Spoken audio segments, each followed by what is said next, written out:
नमस्कार, आप देख रहे हैं बड़ी बहस। मैं हूं आपके साथ पूजा यादव। उत्तर प्रदेश में कल सबसे बड़ा मुकाबला होगा। यूपी विधानसभा उपचुनाव की सबसे बड़ी जंग होगी। कल उपचुनाव के लिए 7 सीटों पर मतदान होगा। 7 सीटों पर बीजेपी सपा बसपा में कड़ी टक्कर है। 7 में से 6 सीटों पर विरोधियों को टक्कर दे रही है कांग्रेस। बुलंदशहर सीट पर विरोधियों को चुनौती दे रहे हैं रावण। उपचुनाव के लिए बीजेपी ने किया जोरदार प्रचार। सीएम योगी ने 7 सीटों पर चुनाव प्रचार किया। मायावती, अखिलेश और प्रियंका ने नहीं की एक भी रैली। उपचुनाव के नतीजे काफी हद तक तय करेंगे 2022 की तस्वीरें। देखिए, यह हैरत की बात है कि प्रियंका एक बार भी उपचुनाव के लिए प्रचार में नहीं आई। मायावती, अखिलेश, प्रियंका ने एक रैली तक नहीं की, लेकिन दम यह भरा जा रहा है कि 7 की 7 में से कांग्रेस का दम है कि 50% उनके पास होगी। समाजवादी पार्टी कहती है कि पूरा का पूरा जो इस बार जीत का ये कह लीजिए कि आंकड़ा है वो उनके पास होगा। वहीं बसपा भी ये दावा करती है कि हम मजबूती के साथ चुनाव लड़ रहे हैं और बीजेपी को कोई टक्कर दे रहा है तो वो हम हैं। लेकिन क्या है कि उत्तर प्रदेश में ये 7 सीटें बहुत सब कुछ तय करने जा रही है। 2022 से पहले की ये फाइट है और 2022 से पहले की ये फाइट बहुत ही टाइट है। ऐसा हम इसलिए कह रहे हैं क्योंकि इतना आसान भी नहीं है मुकाबला। भले ही विपक्ष इसमें बहुत ज्यादा एक्टिव नजर ना आ रहा हो, लेकिन जो तिकड़मबाजी पिछले एक हफ्ते के दौरान में देखने को मिली है, उसके बाद से एक बात तो समझ में आती है कि विपक्ष जितना हल्का लग रहा था कि इस पूरे चुनाव को ले रहा है, उतना हल्का ले नहीं रहा। इस चुनाव में जीत से ज्यादा 2022 के लिए फिर से एक एक्सपेरिमेंट किया जा रहा है।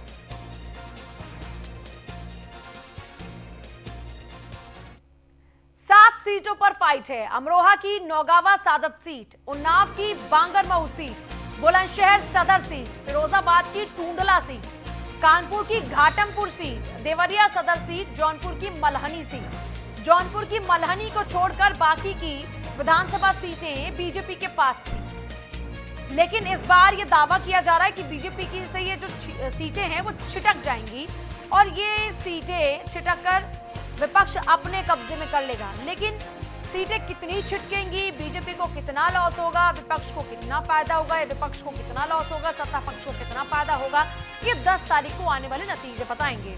क्योंकि देखिए, इस चुनाव में भी जय श्री राम का उद्घोष हुआ, इस चुनाव में भी राम मंदिर का जिक्र हुआ, इस चुनाव में भी वाल्मीकि समाज का जिक्र हुआ, इस चुनाव में भी मुस्लिम वोट बैंक का जिक्र हुआ।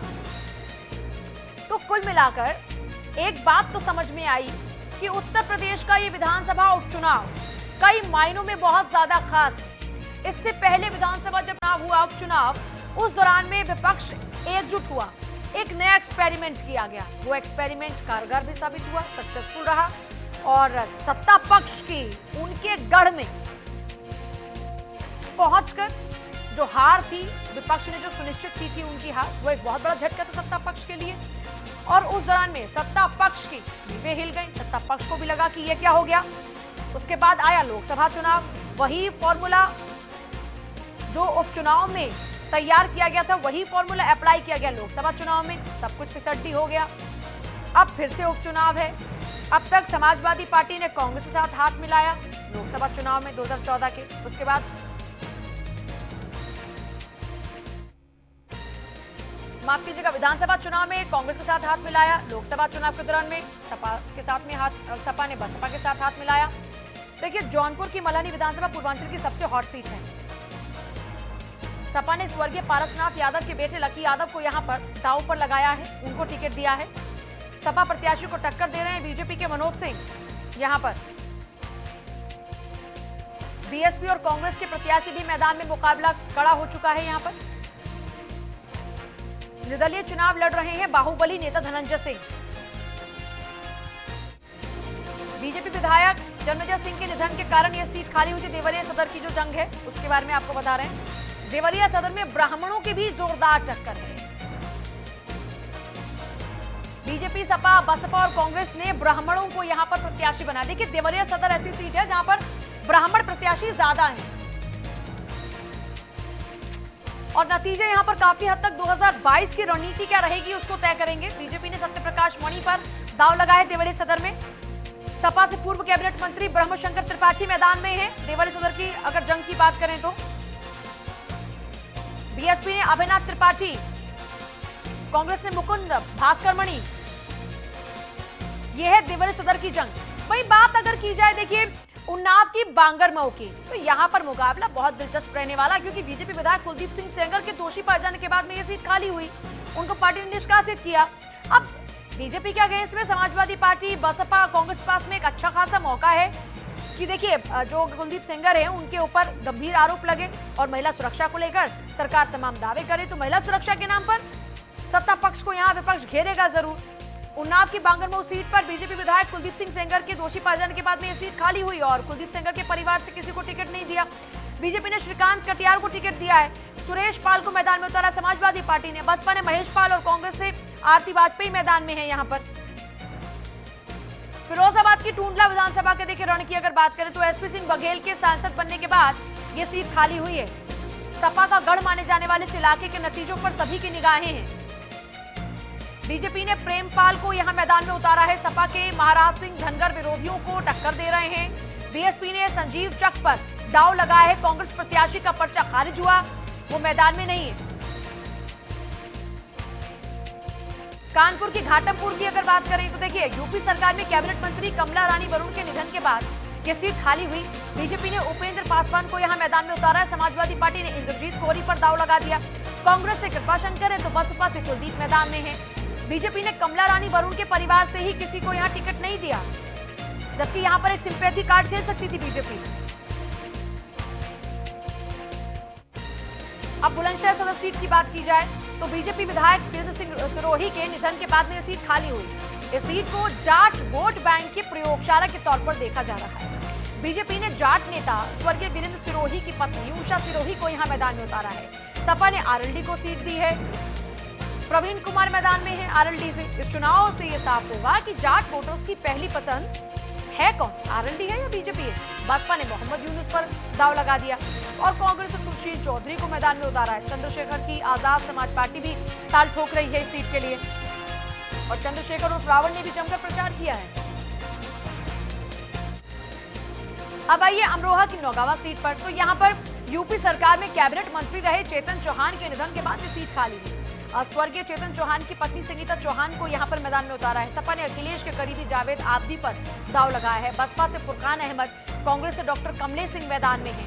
देखिए मुकाबला तो चारों तरफ बहुत जबरदस्त है और जैसा मैंने डिबेट अभी शुरू नहीं हुई, लेकिन जब हम इस पूरी डिबेट की इंट्रो आपको दे रहे थे, मैंने उस दौरान ही आपको जिक्र किया कि इस बार ये उपचुनाव प्रयोगशाला के तौर पर है, क्योंकि देखिए इससे पहले जिन जिन के साथ हाथ मिलाया आज उन्हीं की टांग खिंचाई चल रही है। मैंने जिक्र किया था कि विधानसभा चुनाव में राहुल के साथ में अखिलेश चुनाव प्रचार कर रहे थे और कहते कि विकास बोल रहा है।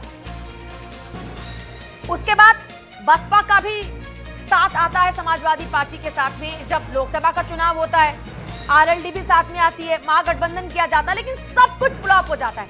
अब क्या हुआ कि विपक्ष ने देख लिया कि कहां पर हाथ मिलाकर कितना फायदा और नुकसान है। नफा नुकसान को तौलकर अब एक नया प्रयोग किया जा रहा है, एक दूसरे की टांग खिंचाई का। सत्ता पक्ष से ज्यादा किसको घेरा जा रहा है, आपस में। सेंधमारी किसके वोट बैंक में की जा रही है, आपस में। क्योंकि या तो विपक्ष ये सोच रहा है कि जो बीजेपी का अपना एक वोट बैंक है स्ट्रॉन्ग और जो उनका अपना वोट बैंक है स्ट्रॉन्ग, पहले उसको बचाओ और बाकी जो और कॉम्पिटिटर्स हैं उनके जो वोट बैंक है उसमें सेंधमारी करो। आज जैसे मायावती ने कहा कि उनके बयान को गलत प्रचारित किया जा रहा है और उनका जो मुस्लिम वोट बैंक है उसको खींचने की अपनी ओर कोशिश की जा रही है। और आपको याद होगा कि जब ये लोकसभा चुनाव जब गुजरा तब भी मन से मुस्लिम वोट बैंक की बात कर रही थी मायावती, तो उनको आजकल मुस्लिम वोट बैंक से बहुत लगाव है और ये सब जानते हैं कि समाजवादी पार्टी आमतौर पर इस मुस्लिम वोट बैंक के लिए क्या क्या नहीं करती आई, कैसे कैसे आरोपों को नहीं झेला। तो खैर मायावती अब उनके वोट बैंक में सेंधमारी में लगी हुई हैं। खैर चर्चा की शुरुआत करते हैं। विनोद कटियार बीजेपी के विधायक हमारे साथ है, रमेश अग्रहरी नेता कांग्रेस हमारे साथ में, यूसुफ अंसारी पॉलिटिकल एक्सपर्ट हमारे साथ में, मनोज पांडे विधायक समाजवादी पार्टी हमारे साथ में। सभी का स्वागत है न्यूज़ वन इंडिया की इस बड़ी डिबेट में। शुरुआत बीजेपी से करती हूं मैं। विनोद कटियार जी, साथ की साथ आपकी या जो है वो भी चली जाएंगी, क्या आत्मविश्वास क्या कहता है आपका? चलिए शायद आवाज नहीं पहुंच रही है। समाजवादी पार्टी से मनोज पांडे हमारे साथ में। मनोज पांडे जी, कितनी सीटें जीत रहे हैं इस उपचुनाव में? देखिए कल वोटिंग होनी है और समाजवादी पार्टी तो पूरा विश्वास है कि उत्तर प्रदेश जंगल राज है, किसान संकट में है, नौजवान आत्महत्या कर रहा है, मजदूर के हाथ में काम नहीं है। इन तमाम संकटों से गुजर रहा उत्तर प्रदेश 7 सीट पर समाजवादी पार्टी को जिताएगा। मतलब 7 की 7 आपके पास में होंगी? बिल्कुल, जो उत्तर प्रदेश के हालात हैं, आज आम जनता परेशान है। अच्छा, समाजवादी पार्टी अपनी हार के बाद से विधानसभा चुनाव जब आप हारे, देखिए ये हार जीत तो लगी रहती है, इसलिए बुरा मत मानिएगा, क्योंकि आज कभी सत्ता पर आप काबिज, कभी सत्ता पर ये काबिज, कभी कोई और नई पार्टी आ जाती है। ये तो खैर सिलसिला है जो चलता रहता है, राजनीति में ये बहुत आम है। लेकिन उस हार के बाद आपने 2 बार एक्सपेरिमेंट किया। एक बार आपने विधानसभा चुनाव में एक्सपेरिमेंट किया जब आपने कांग्रेस के साथ हाथ मिलाया, फिर एक और एक्सपेरिमेंट आपने किया लोकसभा चुनाव में जब आप सबको साथ लेकर आने की कोशिश करते रहे। आपके साथ बसपा आ गई, आपके साथ आरएलडी आ गई और कांग्रेस से भी साथ साथ में डायरेक्टली ना सही लेकिन इनडायरेक्टली आप लोगों की बातचीत होती रही। लेकिन अब इस बार अकेले चुनाव लड़ रहे हैं और अकेले दम पर कह रहे हैं कि 7 की 7 विधानसभा सीट जीत लेंगे। मतलब ऐसा क्या चमत्कार किया है पार्टी ने इस बार? देखिए, राजनीति, खेल और पढ़ाई, इस पर रोज नए प्रयोग होते रहते हैं। ये प्रयोग कभी बंद नहीं होते। ठीक है, वो एक प्रयोग किया गया उत्तर प्रदेश में, समाजवादी पार्टी गठबंधन करके लड़ी है। आज समाजवादी पार्टी का नेतृत्व तो हमारे राष्ट्रीय अध्यक्ष ने तय किया है कि समाजवादी पार्टी अकेले चुनाव लड़ेगी और समाजवादी पार्टी ने अकेले ही चुनाव लड़ करके 2012 में 224 सीटों को हासिल किया था। समाजवादी पार्टी ने अकेले ही 34 पार्लियामेंट मेंबर उत्तर प्रदेश से निकालने का काम किया था। तो आज हम उत्तर प्रदेश में उपचुनाव में अकेले लड़ रहे हैं अपने कार्यकर्ताओं के बल पर, और उत्तर प्रदेश की सम्मानित जनता जो समाजवादी पार्टी और उसके नेता आदरणीय अखिलेश यादव की ओर आशा भरी निगाहों से देख रही है और ये मान रही है आपने किया उस दौरान में शिवपाल यादव और मुलायम सिंह यादव का आशीर्वाद अखिलेश के सर पर था, मेहनत उनकी थी और मुख्यमंत्री का पद अखिलेश यादव को मिला था। लेकिन इस बार माहौल बदल चुका है, अब चाचा साथ नहीं है, भतीजे भी अकेले हैं और पिता भी आजकल बीजेपी की तारीफ बहुत ज्यादा करते हैं। तो अखिलेश की अकेली लड़ाई है और इस बार काबिलियत अखिलेश यादव को अपनी साबित करनी है, क्योंकि 2 बार जो प्रयास किए उसमें विफल हो गए। तो ऐसे में उनकी साख भी दांव पर लगी हुई है। देखिए, नेताजी आदरणीय मुलायम सिंह यादव हम सबके नेता हैं, हम सबके पथ प्रदर्शक हैं। आज उनका पूरा आशीर्वाद समाजवादी पार्टी और आदरणीय अखिलेश यादव जी के साथ है और एक बीजेपी में एल.के. आडवाणी भी ऐसे ही पथ प्रदर्शक हैं, लेकिन उनकी स्थिति क्या वो सब जानते हैं। तो खैर चलिए बीजेपी के पास में चलूं। विनोद कटियार जी, अब की बार आवाज पहुंच रही है क्या आप तक? शायद अब भी आवाज नहीं पहुंच पा रही। मैं रमेश अग्रहरी जी का रुख कर लेती हूं, नेता कांग्रेस हमारे साथ में। रमेश अग्रहरी जी, इस बार कांग्रेस बहुत ज्यादा आत्मविश्वास के साथ ये कह रही है कि जो 7 विधानसभा सीटों पर उपचुनाव हो रहा है उसमें से 50% तो हमारी है ही है। ये जो 50% का आत्मविश्वास आप लेकर आए, किस आधार पर? हम इस आधार पर आत्मविश्वास के साथ कह रहे हैं, भारतीय जनता पार्टी की जब से उत्तर प्रदेश में सरकार बनी जी, भारतीय जनता पार्टी ने जो जनता से वादा किया था उसको पूरा नहीं किया और जनता के साथ हो रहे अन्याय में उत्तर प्रदेश में कांग्रेस पार्टी ने ही संघर्ष किया है। कांग्रेस पार्टी के हमारी राष्ट्रीय महासचिव प्रियंका गांधी जी दिल्ली में रहती थी, मगर उत्तर प्रदेश के किसी भी जनपद में कहीं भी कोई समस्या होती थी तो उसे दिल्ली से चल करके उत्तर प्रदेश आती थी और उत्तर प्रदेश में जनता के लिए संघर्ष करती थी। इस आत्मविश्वास के साथ हम ये कह रहे हैं कि ये 7 सीट जो उपचुनाव हो रहा है इसमें कांग्रेस 50% से अधिक चुनाव जीतेगी। मैं ये भी बताना चाहता हूं कि इस समय जो सबसे बड़ी किसानों की समस्या है जिसको कांग्रेस हमेशा उठाती रही है, धान की फसल तैयार है, किसानों को धान का सही मूल्य नहीं मिल पा रहा, किसान धान बेचने के लिए दर दर की ठोकरें खा रहा है। सरकार कह रही कि हमारे सरकारी क्रय केंद्र खुले हैं, मगर एक भी सरकारी क्रय केंद्रों में किसानों का धान की खरीद नहीं हो रही, किसानों की उपज का सही मूल्य नहीं मिल पा रहा है।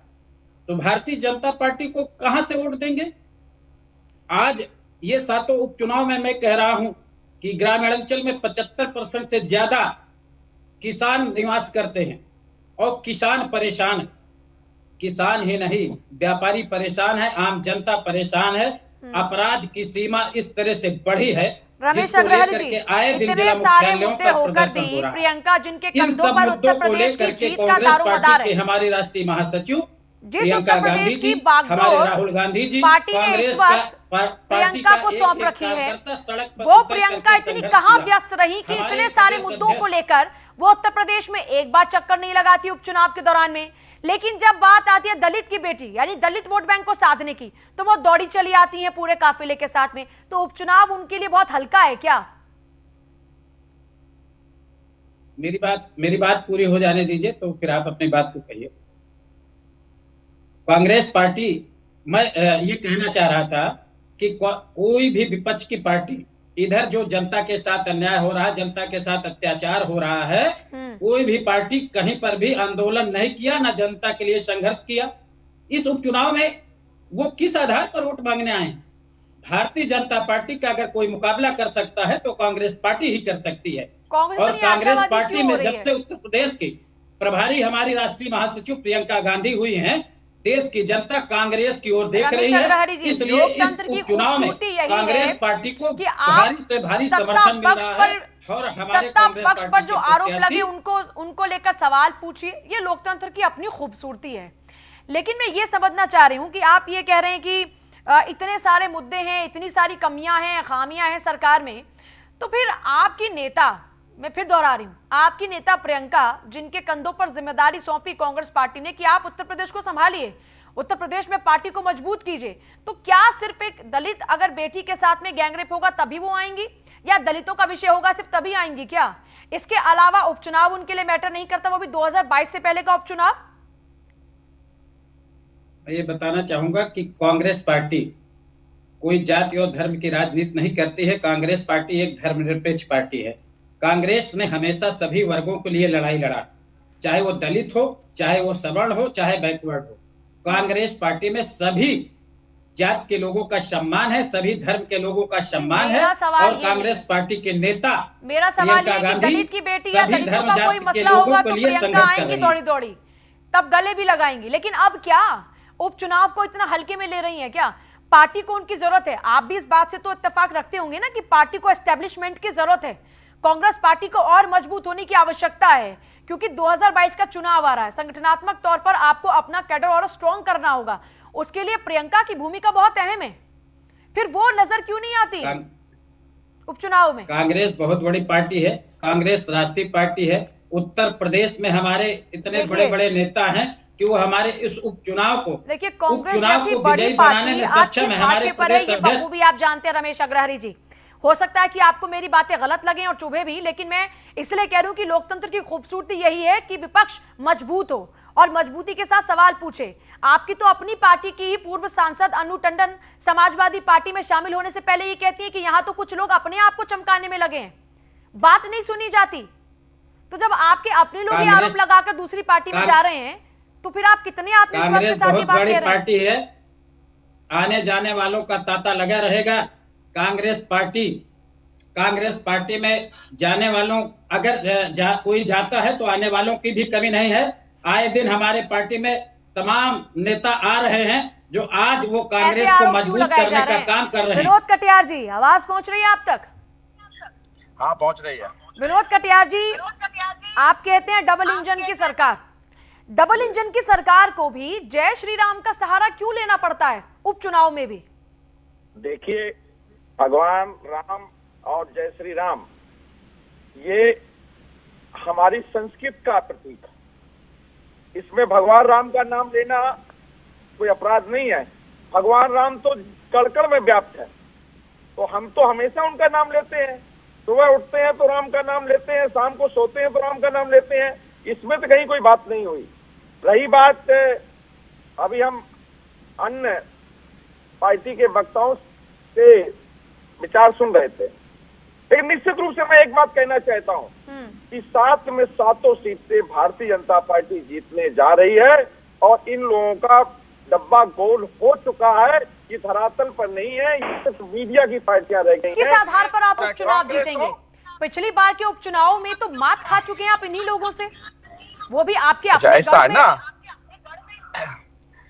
ऐसा है ना कि पिछली साल का था ना, इस साल का नहीं है ना, पिछली साल था, इस साल हम उसको चेंज कर देंगे। और उपचुनाव में भारतीय जनता पार्टी 7 में से 7 सीटें जीतकर परचम अपना लहराएगी और 2022 में सबको साफ हो जाएंगे सारे दल और भारतीय जनता पार्टी 350 सीट लेकर पुनः भारतीय जनता पार्टी की सरकार उत्तर प्रदेश में बनाएगी। अच्छा, इस बार बहुत अलग रणनीति देख रहे हैं। अब तक तो आपको विपक्ष के तमाम नेता एक साथ मिलकर घेर रहे थे, लेकिन अब अलग अलग घेर रहे हैं और पहले आपस में टंग खिंचाई कर रहे हैं। ये इस बार जो दांव पे चल रहे हैं राजनीति के, बीजेपी को कहीं उलझाने की कोशिश तो नहीं है? ये बीजेपी को नहीं उलझा ही नहीं सकते हैं, क्योंकि इनका ये धरातल पर नहीं है। मैंने बताया ना, इनका धरातल खत्म हो चुका है, तो ये क्या उलझाएंगे हमको? ये खुद ही उलझ गए हैं। ये एक विपक्ष को इतना कमजोर क्यों मान रहे हैं? एक दूसरे के विधायक तोड़ने में लगे हुए हैं, एक दूसरे को नीचा दिखाने में लगे हुए हैं। तो आप एक राज्यसभा सीट क्यों दे देते हैं? बसपा के लिए आपका सॉफ्ट कॉर्नर क्यों? एक राज्यसभा सीट आप क्यों खो देते हैं दलित वोट बैंक को साधने के लिए? देखिए मैडम, आपको दलितों के लिए मायावती का सहारा लेना पड़ेगा। नहीं, हमें किसी के सहारे की जरूरत नहीं है। हम न्याय की बात करते हैं। हमारे जो संख्या बल था उसके साथ, तो मायावती के साथ अन्याय हो रहा है। हमने न्याय का साथ देते हैं, हम अन्याय का साथ नहीं देते हैं। तो मायावती के साथ अन्याय हो रहा था तो उसके साथ में खड़े हो जाते हैं। बसपा के साथ अन्याय हो रहा था। गेस्ट हाउस कांड में जब सपा ने इनका जो है तीर हरण करने की कोशिश की थी, तो भारतीय जनता पार्टी के नेताओं ने जाकर इनको बचाया था। और याद दिला रहा हूं मैं, अभी अंगड़ाई है, आगे बहुत लड़ाई है। अराजक पार्टी जिन्होंने का काम गुंडागर्दी रहा हो, वो अच्छे से सरकार नहीं चला सकते हैं। मैं निश्चित रूप से एक बार कहना चाहता हूं कि भारतीय जनता पार्टी सबका साथ, सबका विकास और सबके विश्वास के साथ चलने वाली पार्टी है। सबका समाहित करती है, चाहे सपा के लोग हों, चाहे बसपा के लोग हों, चाहे किसी भी जात के हों, किसी भी धर्म के हों। हमारे हृदय में सबका स्थान है। हम सबका स्वागत करते हैं, सबका अभिनंदन करते हैं, सबका वंदन करते हैं, क्योंकि हम जनता की पार्टी है। मैं यूसुफ जी आपके पास आ रही हूं, लेकिन बहुत ही इंपॉर्टेंट सा पॉइंट यहाँ विनोद कटियार की बातों से निकलकर आ गया, जिसका जवाब लेना बहुत जरूरी हो गया समाजवादी पार्टी के विधायक से। मनोज पांडे जी, बात तो सुन ली होगी आपने विनोद कटियार की। गुंडों की पार्टी आपकी, और आपने चिरहरण करने की कोशिश की मायावती की, आज फिर से उन बातों को दोहराया जा रहा है। मतलब क्या है इसका? पूजा जी, एक तो मैं आपसे आग्रह करूंगा कि बात को पूरी हो जाने दिया करिए। समाजवादी पार्टी मुख्य विपक्ष पार्टी है। देखिए, मैं वहीं से बात शुरू करूंगा जो आपने कही थी कि आपका गठबंधन पहले बसपा से हुआ, कांग्रेस से हुआ, अब नहीं। आप अलग कर रहे हैं। राजनीति में प्रयोग होते रहेंगे। ये सही है कि हमारे जो साथी भाजपा के प्रवक्ता ने बात कही, ये सही है कि आदरणीय मायावती जी ने 2 बार भाजपा से सहयोग लेकर के सरकार बनाया। जो उत्तर प्रदेश की 23 करोड़ जनता जानती है। उन्होंने कहा कि जब जब अन्याय होगा हम साथ खड़े होंगे। मायावती जी के साथ, बहन जी के साथ अन्याय हो रहा तो मैं खड़ा हुआ। ये आप भी जानते हैं, उत्तर प्रदेश का हर नागरिक जानता है कि 20 सीटें भारतीय जनता पार्टी के पास, 20 विधायक उनके पास शेष बच रहे थे, यानी 20 मत, और बहन जी के पास केवल 14 मत थे। अब इनकी क्या अंडरस्टैंडिंग है, क्या दरियादिली है, क्या इन लोगों का आपस में तय है, ये तो आगे पूरी प्रदेश की जनता जान जाएगी और जान चुकी है। अच्छा, क्या सेटिंग है अंदर की? एक मिनट, पूरी बात हो जाने दीजिए। इन्होंने उनको साथ दिया, उनको किया, हमको इससे कोई एतराज नहीं है। और बहन जी पहले भी 2 बार भारतीय जनता पार्टी की मदद से सरकार बना चुकी है, उससे भी हमें कोई एतराज नहीं है। वो उत्तर प्रदेश की जनता तय करेगी कि उससे क्या करना है। जहां तक इन्होंने कहा कि उलझाने की बात, इन्होंने कहा कि हमको कोई नहीं उलझा सकता, तो मैं सहमत हूं। भाजपा सबको उलझाती है और सबको, पूरी उत्तर प्रदेश की जनता को उलझाए हुए है। आज पूजा जी जब चुनाव हो रहा है तो पूरा विश्व सहित भारत कोविड-19 की वैश्विक महामारी से ग्रस्त है। उत्तर प्रदेश में भी एक बड़ा घोटाला हुआ है। उत्तर प्रदेश में किसानों का धान 800-900 रुपए में बिक रहा है। 1400 रुपए का इसके पहले गेहूं उसने बेचा है। छुट्टा जानवरों की समस्या है। जीडीपी माइनस में चली गई है। बेरोजगार नौजवानों की संख्या इधर 3 महीने में 7.1% बढ़ गया है। बेरोजगार आत्महत्या कर रहा है। ठीक उस समय उत्तर प्रदेश में वो चुनाव हो रहा है। तो ठीक है, इसमें तो जो 6 सीटें हैं वो भारतीय जनता पार्टी की ही थी। लेकिन उत्तर प्रदेश की जनता जो कल तय करने जा रही है, ये पूरा उत्तर प्रदेश जानता है कि वो अपने अपमान का, अत्याचार का, नहीं मनोज पांडे किसान, जी, पर नौजवान, मैं गरीब आपसे मेरे मजदूर दो बदला लेने सवाल जा हैं, रहा है बटन दबा करके। मनोज जी, मेरे दो सवाल हैं लेकिन आपसे, क्योंकि आप मुख्य विपक्षी पार्टी हैं, इसलिए मेरे और ज्यादा आपसे इंपॉर्टेंट हो जाते हैं सवाल पूछना। सवाल मेरा ये कि पहले तो क्या सेटिंग हुई बीजेपी और मायावती के बीच में, दूसरा सवाल ये कि मुख्य विपक्षी पार्टी होने के नाते आपको तो कड़ाई टक्कर देनी चाहिए थी। इस बीच अखिलेश यादव एक भी रैली नहीं करते, बीच में यह था कि वर्चुअल रैलियां होंगी, वो वर्चुअल रैली में नजर नहीं आती, सिर्फ 2 प्रेस कॉन्फ्रेंस कर देते हैं और चुनाव निपट गया। ऐसा क्यों? देखिए पूजा जी, आदरणीय अखिलेश यादव जी समाजवादी पार्टी के राष्ट्रीय अध्यक्ष हैं, और मैं आपकी जानकारी में दे दूं कि अगर आज बूथ तक सबसे मजबूत कार्यकर्ता किसी के पास है तो समाजवादी पार्टी के पास है। समाजवादी पार्टी का एक एक कार्यकर्ता आदरणीय अखिलेश यादव के पद चिन्हों पर, उनके मार्गदर्शन में चल करके बूथ लेवल पर काम कर रहा है और मजबूती से समाजवादी पार्टी को अखिलेश को करना होगा, और परिणाम आपको सामने मनोज जी दिखाई देगा। ऐसा करना होगा अखिलेश को। ये उनके लिए करो या मरो की स्थिति है, 2 एक्सपेरिमेंट कर चुके, उसमें फेल हो गए, इस बार अपने दम पर चुनाव मैदान में उतरेंगे, अकेले उम्मीद है, तो ये तो उनके लिए करो या मरो की स्थिति है, ऑब्वियसली उनको करना होगा। मैं आपको माफी के साथ रोक रही मनोज पांडे जी, लेकिन मेरे साथ बहुत देर से यूसुफ जी जुड़े हुए हैं। यूसुफ जी, इन सभी की बातों को आप सुन रहे हैं, लेकिन आपका जो पूरा का पूरा आप पूरा जो सिचुएशन है उसको देख रहे हैं, उसमें आपका आकलन क्या कहता है?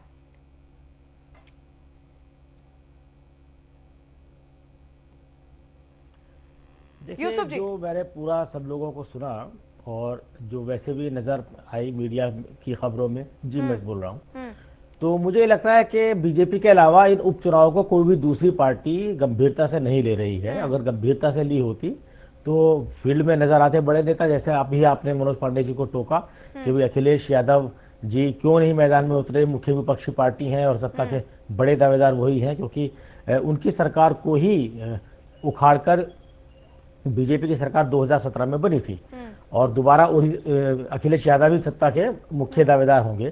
तो अगर वो दावेदार हैं और ये 7 सीटें जीतने का दावा कर रही है समाजवादी पार्टी, तो अखिलेश यादव को उस तरह से मैदान में उतरना चाहिए था और अपनी ताकत दिखानी चाहिए थी। अच्छा यूसुफ ये कह देना कि साहब हमारा कार्यकर्ता बूथ बूथ तक सक्रिय है और काम कर रहा है, क्योंकि देखिए अखिलेश उस परिवार से आते हैं जिन्होंने वाकई भारत की राजनीति में वो ऐसे ऐसे एक्सपेरिमेंट्स किए और राजनीति के दाव पेच क्या होते हैं, कैसे एकदम एंड में पटकनी दी जाती है, वो सिखाने की कोशिश की। तो क्या अखिलेश अब उस परिपक्वता की ओर आगे बढ़ रहे हैं? मतलब अभी फिलहाल में पीछे बैठे हुए हैं, लेकिन 2022 में आकर आक्रामक होकर एकदम से हमला करेंगे सत्ता पक्ष पर?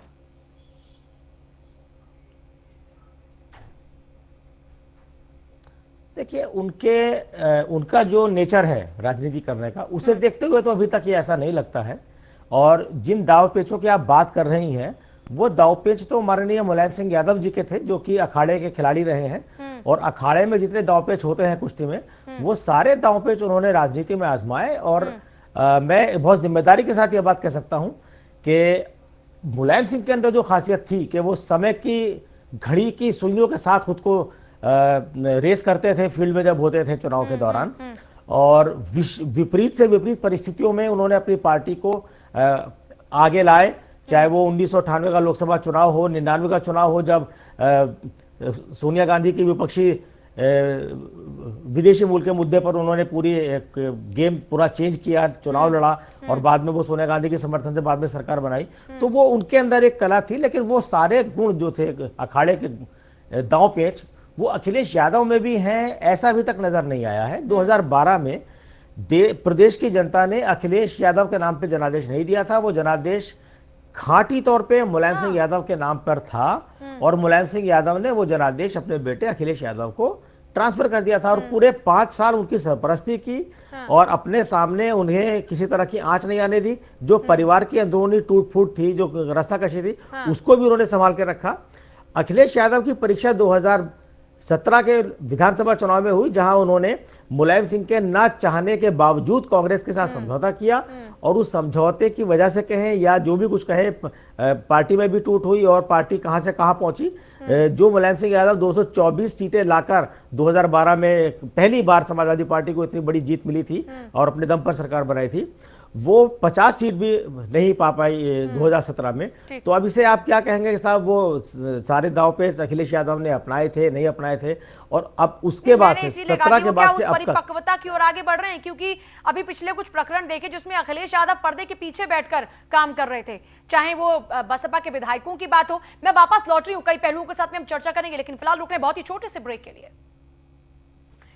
चलिए फिर से हम चर्चा की शुरुआत करते हैं। बहुत ही खास मौका है दरअसल, कल सुबह मतदान शुरू हो जाएगा। मतदान से पहले अब आप इन नेताओं के चेहरों को भी पढ़ लीजिएगा, किसमें कितना आत्मविश्वास है।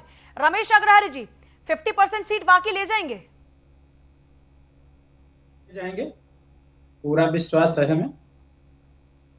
अच्छा, पिछली बार तो फिर भी भाईचारा था आपस में आप लोगों का, विपक्ष के लोगों का, लेकिन इस बार समाजवादी पार्टी सेंधमारी कर रही है सबके वोट बैंक में। आपकी सांसद भी उधर चली गई, पूर्व सांसद आपकी, फिर लगातार आप देखिए बसपा के विधायक भी उस तरफ जाने को आतुर नजर आते हैं। मुलाकात के बाद राज्यसभा में आपने देखा पूरा तिकड़म। तो चल क्या रहा है? जो लोग व्यक्तिगत निजी स्वार्थ के लिए पार्टी से जुड़े हैं वही लोग जा रहे हैं। बाकी कांग्रेस पार्टी बहुत मजबूत है। कांग्रेस पार्टी ने जनता के लिए उत्तर प्रदेश में संघर्ष किया है।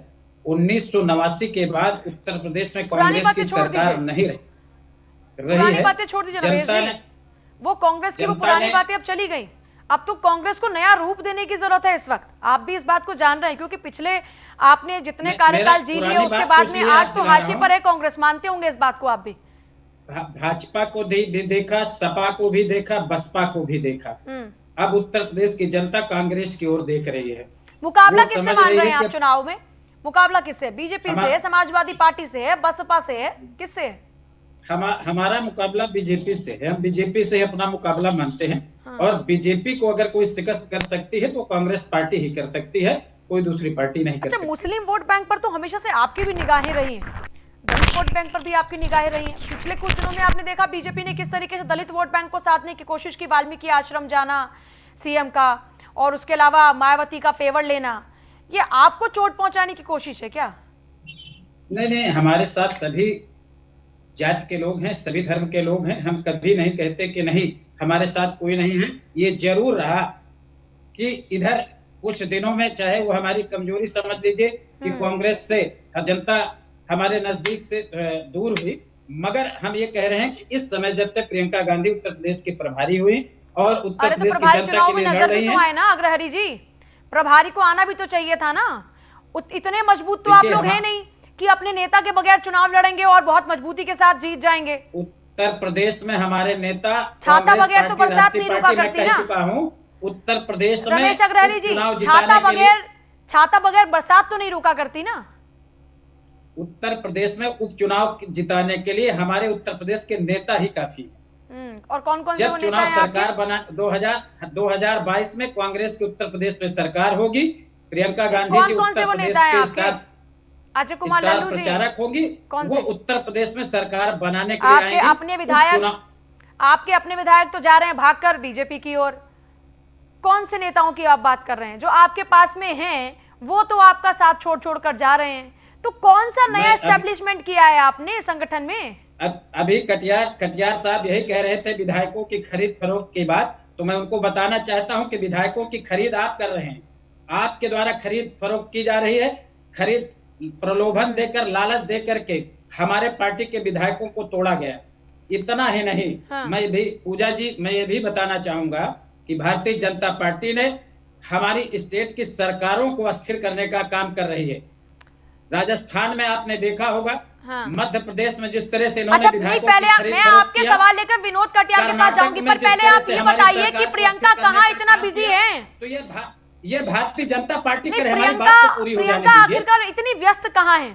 कौन सी जगह पर, कौन से राज्य पर ज्यादा फोकस है? जिम्मेदारी उनके पास उत्तर प्रदेश की, तो उनका फोकस कहाँ पर है? कांग्रेस एक राष्ट्रीय पार्टी है। नहीं, राष्ट्रीय पार्टी ऐसी राष्ट्रीय पार्टी जिसके पास में उत्तर प्रदेश में बस एक सीट बच गई, वो भी रायबरेली की।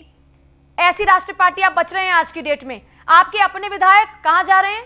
जा रहे हैं साहब बीजेपी के पास में। तो ऐसी राष्ट्रीय पार्टी आज आप बच गए हैं।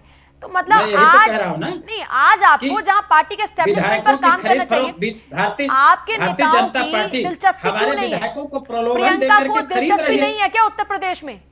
और आप तो बहुत पुराने नेता होंगे रमेश अग्रहरि जी, कांग्रेस से आपका बहुत पुराना नाता होगा। आप वाकई मानते हैं कि उत्तर प्रदेश की राजनीति इतनी सस्ती और इतनी हल्की है कि प्रियंका दिल्ली में बैठकर यहां पर डील करेंगी? डील से मेरा मतलब है अपने कार्यकर्ताओं के साथ बातचीत करेंगे और आप जीत जाएंगे। अब बाकी उस कंडीशन में हैं, मतलब जो सत्ता पक्ष के लोग हैं वो जाकर जनता के बीच चुनाव प्रचार कर रहे हैं, वो जय श्री राम के नारे लगा रहे हैं, और आप वहां पर कह रहे हैं कि प्रियंका बैठकर वहीं से ही पूरा का पूरा चुनाव लीड कर रही है। मुनासिब है क्या ये? देखिए इस उपचुनाव में मैं बार बार कह रहा हूं, फिर कह रहा हूं कि उत्तर प्रदेश में हमारे कांग्रेस के कार्यकर्ता, कांग्रेस के नेता उपचुनाव जिताने के लिए सक्षम है। यहाँ प्रियंका जी की आवश्यकता नहीं। प्रियंका जी ने जो जनता के लिए संघर्ष किया है वो जनता भूल नहीं पा रही है इस उपचुनाव में, इसलिए कांग्रेस के साथ उपचुनाव से दूरी रखा करते थे। आज देखिए ये हालत है कि उपचुनाव में भी बस आप प्रत्याशी उतार रहे हैं लेकिन आपके नेता नहीं है। मतलब कितनी चीजें बदल रही है ना कांग्रेस में। विनोद कटियार जी, क्यों आप उनके विधायकों को तोड़ने की कोशिश कर रहे हैं? अपने लोगों से पेट नहीं भर रहा क्या, या अपने लोग काफी नहीं है? इनके लोगों को अपने साथ लाके क्या आप इनको नुकसान पहुंचा रहे हैं, या फिर आपकी खुद की जरूरतें पूरी नहीं हो रही अपने लोगों से? पूजा जी, आपके कई प्रश्न हैं, अब आप पूरे हर प्रश्न का मुझसे जवाब सुन लीजिए। आदरणीय मनोज पांडे जी और रमेश जी के। पहले रमेश जी की बात करता हूँ। रमेश जी ने कहा कि हमारी उत्तर प्रदेश के जब से प्रभारी बनी है प्रियंका जी तब से कांग्रेस लहरा। अरे भैया, प्रियंका जी सिर्फ ट्विटर की हैं, सिर्फ ट्वीट करना जानती हैं। वो सिर्फ ट्विटर नेता हैं, वो जनता की नेता नहीं है। अगर जनता की नेता होती तो मैदान में करते हैं। मैदान छोड़ के भागने वाले नेता को नेता नहीं कहा जाता है। क्या कहा जाता है आप अच्छी तरह जानते हैं। दूसरी बात, नहीं तो आपको ये क्यों लग रहा है कि वो मैदान छोड़कर भाग गई हैं? मतलब इतना इजी आप कैसे ले सकते हैं कांग्रेस को? आज माना कि बुरा दिन है लेकिन कल तो उनके भी अच्छे दिन थे ना। पूजा जी, मैदान में कभी जो है हारना जीतना तो लगा रहता है, लेकिन मैदान में कभी जो है जब रणभेड़ी बजती है तो दोनों योद्धा खड़े होते हैं। अगर बीजेपी इतना ही मजबूत है इस उपचुनाव में तो मैं फिर कहूंगी, फिर क्यों राम मंदिर का जिक्र करना पड़ रहा है? फिर अपने उन संकल्पों को दोहराइए ना, जो संकल्प पत्र में आपने संकल्प लिए थे उन संकल्पों के नाम पर मांगते आप वोट। फिर क्यों आप राम मंदिर का जिक्र कर रहे हैं? फिर क्यों कह रहे हैं कि हमने नींव रखवाई और देखिए आज राम मंदिर बन रहा है, रामलला हम आएंगे, मंदिर वहीं बनाएंगे? फिर से ये सब बातें क्यों हो रही हैं? ये साबित करके दिखा दिया कि रामलला हम आएंगे, मंदिर वहीं बनाएंगे। और राम मंदिर से लोगों की भावनाएं जुड़ी हैं, लेकिन उत्तर प्रदेश का विकास का क्या? उन्हीं वादों पर आए थे ना, रोजगार का क्या? अरे भाई, अब आप समय देंगी तभी बताएंगे। हाँ बताइए। उत्तर प्रदेश में विकास इस तरह से चल रहा है, आजादी के बाद पहली बार उत्तर प्रदेश के इतिहास में जिस तरह से उत्तर प्रदेश इजी डूइंग में नंबर 2 पे आया, गुजरात, महाराष्ट्र, राजस्थान, मध्य प्रदेश को पछाड़कर उत्तर प्रदेश आज इंडस्ट्रियल हब जा रहा है।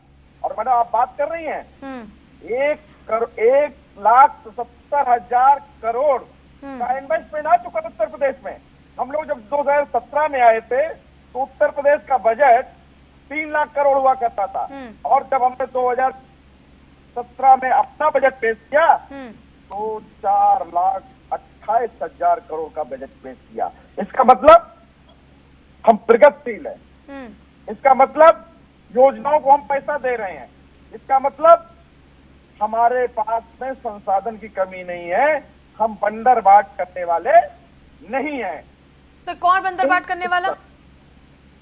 सपा बसपा कांग्रेस ने तो जमीन आसमान। बसपा सुप्रीमो से तो बहुत प्यार है आजकल आपका, थोड़ा सब जगह भ्रष्टाचार। पर मायावती से तो आजकल बहुत प्यार दिखता है आपका। देखिए, प्यार नहीं, न्याय की लड़ाई, हम न्याय की लड़ाई देते हैं। हम कभी किसी को दलित हो चाहे न्याय उनके भ्रष्टाचारों को लेकर भी कर दीजिए, न्याय उनके भ्रष्टाचारों को लेकर भी कर दीजिए जिनका जिक्र आप चुनाव से पहले किया करते थे। देखिए पूजा जी, हम उनके भ्रष्टाचार के साथी नहीं है। हम ये कहते हैं कि हमारे राज्य में न कोई सताया जाएगा और न किसी को सताने दिया जाएगा। सत्ता में आप सता कौन रहा है मायावती को? अब कुछ लोग जो है उनको तंग करते हैं तो हम तंग नहीं होने देंगे। जैसे कैसे तंग कर रहे हैं? अब देखिए, किसी का अगर कोई विधायक तोड़ोगे, आप किसी दल के अपने विधायक तोड़ोगे तो तंग नहीं होगा। भाई आपने अगर अपने दल में कुछ मेहनत से विधायक बनाए और कोई आपके विधायकों को चोरी कर ले तो स्वाभाविक रूप से आप भी निराशा तो होगी, कांग्रेस के तंगी विधायक चोरी कर रहे हैं, आप पर भी तो आरोप है सेम चोरी के। हम देखिए पूजा जी, हम चोरी नहीं कर रहे हैं। हमारे पास में तो ये आज की डेट में ये हालत है कि अगर हम खोल दें तो मालूम पड़ेगा कोई दल ही नहीं रहेगा, सारे दल इसी में समा जाएंगे, क्योंकि उनको लग रहा है जनता के बीच में भारतीय जनता पार्टी की घर घर में जन जन में पकड़ है। उनको लग रहा है भारतीय जनता पार्टी के बाद में संविधान है। उनको लग रहा है कि भारतीय जनता पार्टी जनता के पीछे काम करने वाली पार्टी है। उनको लग रहा है कि भारतीय जनता पार्टी गरीबों की बात करती है। उनको लग रहा है भारतीय जनता पार्टी नौजवानों को रोजगार दिला सकती है। उनको लग रहा है पर रोजगार की बात तो नहीं करते आप उपचुनाव में, चुनाव प्रचार में, और रोजगार की बात तो नहीं होती, बात विकास की तो बहुत कम होती है। मैंने जिन बातों का जिक्र किया उनका जिक्र ज्यादा हो रहा है। मायावती के खिलाफ में अत्याचार कौन कर रहा है? समाजवादी पार्टी, इनका जिक्र बहुत ज्यादा हो रहा है। मायावती कहती है कि हमारे मुस्लिम वोट बैंक को साधने की ये लोग कोशिश कर रहे हैं, इसलिए मेरे बयानों को गलत तरीके से प्रचारित किया जा रहा है। मनोज पांडे, ये क्या खिचड़ी पक रही है बीजेपी और बसपा के बीच में? मैं विनोद कटियार जी आती हूँ, मैं आपके पास में आती हूँ विनोद कटियार जी, क्योंकि बाकी और भी मेहमान उनको जरा एक बार मौका दे दूं। मनोज पांडे जी, खिचड़ी क्या पक रही है ये बसपा बीजेपी के बीच में? देखिए पूजा जी, आज जब विदित है और मैंने कहा कि उत्तर प्रदेश ने पहली बार ही अपनी आंखों से कोई नया नहीं देखा है। इसके पहले भी वो आदरणीय बहन जी, उनका मैं बड़ा सम्मान करता हूँ, 3 बार उत्तर प्रदेश की मुख्यमंत्री रही हैं, लेकिन उसमें से 2 बार वो भारतीय जनता पार्टी के सहयोग से मुख्यमंत्री रही हैं। इसको उत्तर प्रदेश ने देखा है। जहां तक अभी राज्यसभा के चुनाव का सवाल है, मैंने आपसे कहा कि जनादेश और लोकतंत्र में डॉक्टर लोहिया ने भी कहा जिसकी संख्या आप तो मायावती को और उनके व्यवहार को बहुत अच्छे से जानते हैं। पूजा जी, अगर आप बात नहीं पूरी होने मनोज जी, मैं आप ही की बात में बस बात जोड़ते हुए सवाल पूछ रही हूँ ताकि आप एक बार में जवाब दे पाएं। मायावती को आप लोग बहुत करीब से जानते हैं, उनके व्यवहार को भी आप लोग बहुत करीब से जानते हैं, और आप जानते हैं कि मायावती को हमेशा से अपना अपर हैंड रखना बहुत बहुत पसंद है। जैसा कि पिछले चुनाव में भी यही हुआ कि उन्होंने हर बार ये कोशिश की कि अखिलेश यादव ही उनके फैसलों को लेकर बैकफुट पर जाएं, वो अपनी बातों से कभी नहीं हिली। तो अभी क्या चल रहा है? देखिए पूजा जी, मैं आपको याद भी दिला दूं और बड़ी मजबूती से कहना चाहता हूं, समाजवादी पार्टी इस देश की सबसे मजबूत सेकुलर पार्टी है। जब जब सांप्रदायिक शक्तियों को कमजोर करने का सवाल आया है, समाजवादी पार्टी ने त्याग करके 2 कदम पीछे हट करके भी समझौता करने का काम किया है। वो केवल इसलिए किया कि सेकुलर फोर्सेस कमजोर ना हो। दूसरी चीज, हमारे साथी अभी भारतीय जनता पार्टी के सम्मानित सदन के सदस्य हैं, मैं उनकी 3 बातों का जरूर जवाब देना चाहता हूं। नंबर 1 तो उन्होंने कहा कि बड़ा बजट उत्तर प्रदेश की सरकार लेकर के आई है। ये मैं नहीं कह रहा हूं, ये हाउस के सामने दृष्टांत है, लिखा पढ़ी में है कि सरकार जो बजट लेकर के आई उसका 23.6% खर्च नहीं कर पाई और उसे अनुपूरक बजट लाना पड़ा। अनुपूरक बजट तब लाया जाता है जब उसने पहले पैसे को खर्च कर लिया हो।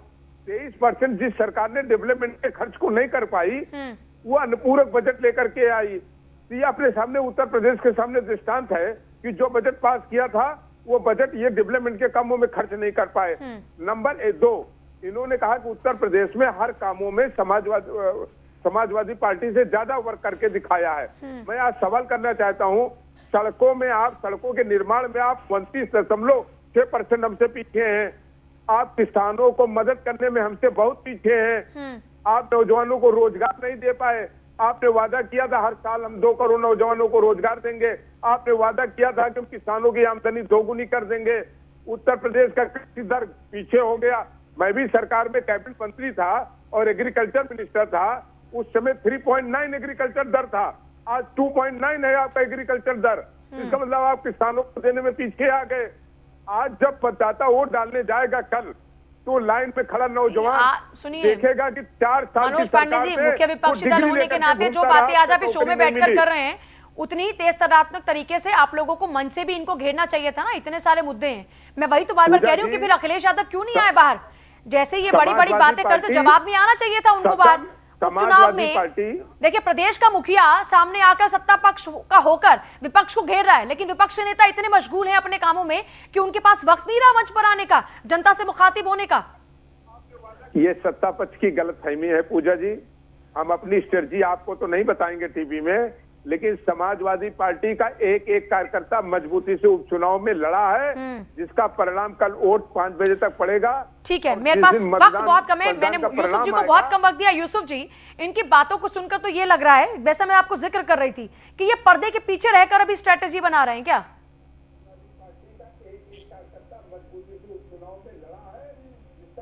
देखिए, चुनाव जीतने के लिए पर्दे के पीछे बैठ के स्ट्रेटेजी नहीं बनाई जाती है। दूसरी बात यह है कि जो पार्टी का मुखिया होता है और वो सत्ता क्या मुख्यमंत्री पद का दावेदार भी है और केंद्र में है तो प्रधानमंत्री पद का दावेदार है, उसे सारी चीजें खुल के सामने करनी पड़ती हैं। पार्टी को मैनेज करने का काम बहुत सारे लोगों को होता है।